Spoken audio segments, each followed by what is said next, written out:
시청자 여러분 안녕하십니까? VOA 뉴스투데이 시작합니다.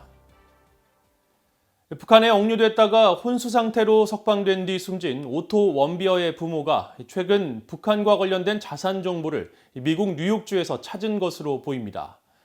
법원은 뉴욕 주정부의 관련 정보 공개를 허가했는데 지구 끝까지 찾아가 북한 자산을 몰수하겠다고 했던 원비어 부모가 실제로 북한 관련 자산을 얼마나 회수할 수 있을지 주목됩니다. 첫 소식 함지하 기자의 보도입니다. 미국 워싱턴 DC 연방법원장인 베럴 하월 판사는 25일 뉴욕주 감사원이 오토 원비어 씨 부모에게 북한과 관련된 정보를 제공해도 좋다는 내용의 보호 명령을 허가했습니다. 앞서 원비어의 부모인 신디와 프레드 원비어 씨는 뉴욕주 감사원이 특정 정보를 자신들에게 공개할 수 있도록 해달라는 내용의 요청서를 법원에 제출했는데 법원이 곧바로 승인한 겁니다. 원비어 씨 부모는 뉴욕주 감사원이 보유한 북한 관련 자산을 파악한 뒤 이를 요구하면서 뉴욕주가 기밀 정보 유출에 대한 책임을 물지 않도록 법원에 보호 명령을 신청한 것으로 보입니다. 뉴욕주 감사원은 뉴욕시를 포함한 주내 지방정부들의 세금 수입과 예산 등을 심사하는 주정부 기관입니다. 또 뉴욕주에는 북한의 유일한 미국 내 공관인 유엔 주재 북한 대표부가 있어 북한 외교관과 가족 10여 명이 거주하고 있습니다.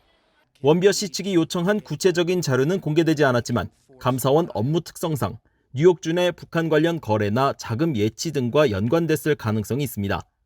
또 뉴욕주 감사원은 주정부 재정 문제와 별도로 뉴욕 주민들이 은행이나 보험회사 등으로부터 찾아가지 않은 미청구 자산 약 165억 달러를 관리하고 있습니다. VOA 취재 결과 뉴욕주 미청구 자산에는 소액이긴 하지만 북한 대표부가 미국 델사의 컴퓨터 구매 과정에서 발생한 일부 환불액도 있는 것으로 알려졌습니다. 따라서 이런 식의 미청구 자산이 더 있는지에도 관심이 쏠립니다. 원비어 씨 부모는 2018년 4월 아들이 북한의 고문으로 사망했다며 미국 법원에 소송을 제기해 같은 해 12월 5억 114만 달러의 배상 승소 판결을 받았으며 이후 세계 각국에 있는 북한의 자산을 회수하는 데 집중하고 있습니다.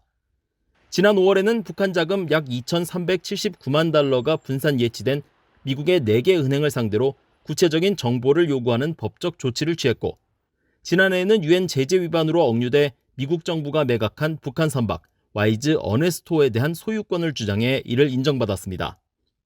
My message is to North Korea, like it always is.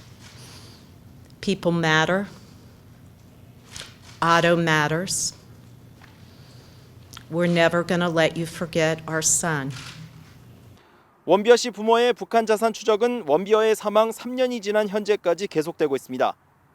신종 코로나 바이러스와 제재 등으로 최악의 경제난에 시달리고 있는 북한이 이 같은 자산 추적에 어떻게 대응할지 주목됩니다. VOA 뉴스 함지하입니다. 미국 국방부가 내년 회계연도에 요청한 예산이 신종 코로나 바이러스 확산 여파에 따라 삭감 압박을 받게 될 것이라는 전망이 제기되고 있습니다.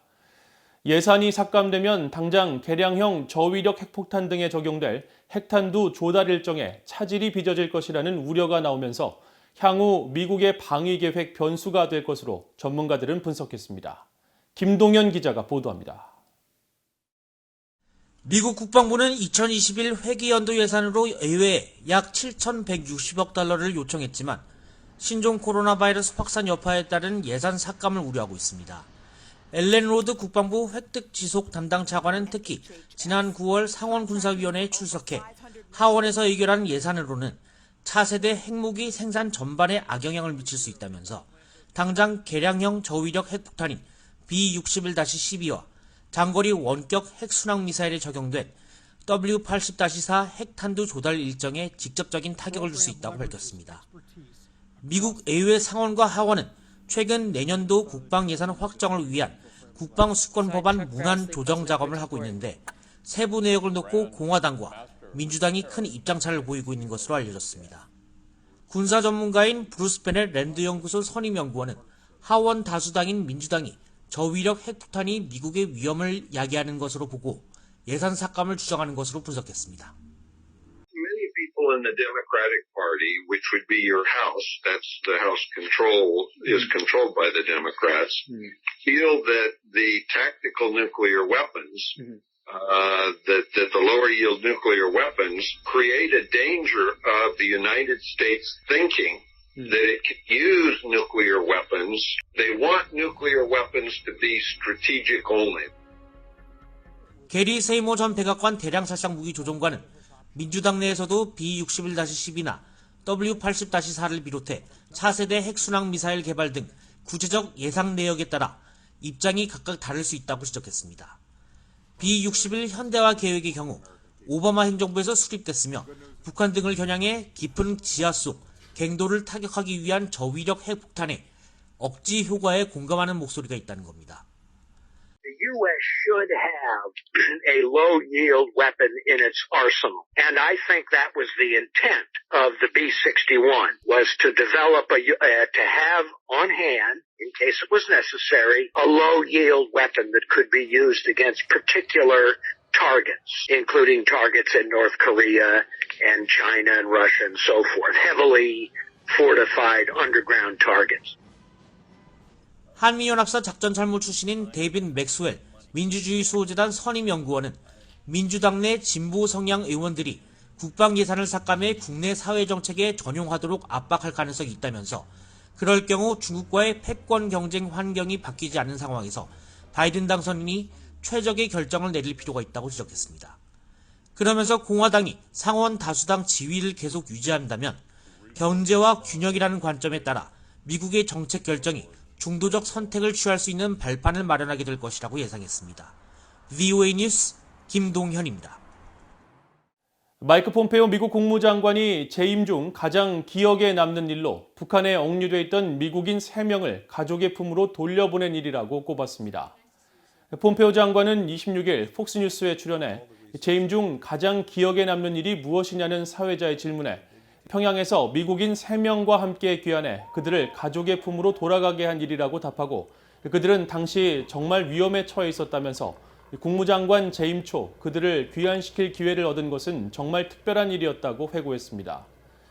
폼페이오 장관은 지난 2018년 5월 북한을 방문해 김정은 국무위원장을 직접 만나 북한이 억류하고 있던 김동철, 김상덕, 김학송 씨 등 3명의 한국계 미국인의 송환 문제를 협의해 이들을 직접 데리고 귀환했으며 도널드 트럼프 대통령도 억류 미국인 송환을 미북 관계의 중요한 업적으로 꼽아왔습니다.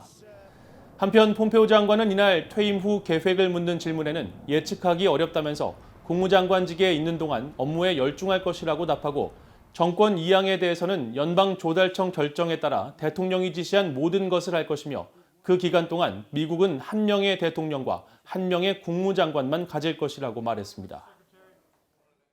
미국 국방부가 한국전쟁 당시 북한 고토리 인근 전투에서 실종된 헨리 앨리스 일병 등 6명의 참전용사 신원을 새로 확인했다고 밝혔습니다. 미국 국방부 전쟁포로 실종자 확인국 DPAA는 최근 보도자료를 통해 1950년 11월 북한 장진호 인근 고토리 전투에서 실종된 해병대원 헨리 앨리스 일병을 비롯해 2021년 회계연도가 시작된 지난 9월 이후 6명의 한국전 참전용사의 신원을 새롭게 확인했다고 밝혔습니다.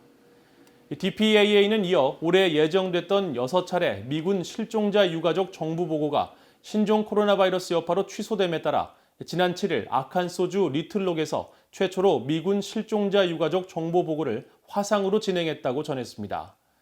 켈리 맥키그 DPAA 국장은 성명에서 코로나 바이러스 확산 상황에서도 실종 미군을 기다리는 가족들에게 정보와 소통을 제공하는 것은 DPAA의 최우선 사항이었다면서 모든 유가족들이 안전하게 정보를 얻을 수 있도록 화상 정부 보고회를 성공적으로 치렀다고 강조했습니다. 신종 코로나 바이러스 감염증 확산에 따른 북한의 국경 봉쇄 여파로 올해 1에서 3분기 북중 간 무역이 전년 대비 73% 급감한 것으로 파악됐습니다. 한국무역협회가 27일 발표한 2023, 4분기 북중무역 동향분석 보고서에 따르면 지난 1에서 3분기 북한의 대중무역은 5억 3천만 달러로 지난해 같은 기간보다 73%가 줄어든 것으로 나타났다고 연합뉴스 등 한국 언론들이 전했습니다. 보고서에 따르면 북한의 대중수출은 4,600만 달러로 작년보다 70% 줄었고 대중수입은 4억 9천만 달러로 73% 감소했으며 북중무역은 5, 6월 일시적 회복세를 보이다 7월 이후 다시 급감세로 돌아선 것으로 나타났습니다. 특히 코로나 바이러스 방역을 위한 북한의 국경 봉쇄로 발생한 북중 간 무역 감소폭은 대북 제재가 강화됐던 2018년 57%보다 더 큰 것으로 분석됐습니다. 보고서는 11월 현재까지 북한이 코로나 바이러스 확산 방지를 위한 국경 봉쇄를 이어가는 점을 고려할 때 올해 북중 무역 감소폭은 80%대를 기록할 것으로 보인다면서 북한이 내년 1월 8차 당대회 이후 식량과 보건 분야에 대한 수입을 확대할 가능성이 있다고 전망했다고 한국 언론들은 보도했습니다. 이상으로 VOA 뉴스투데이를 마칩니다. 시청해주신 여러분 고맙습니다.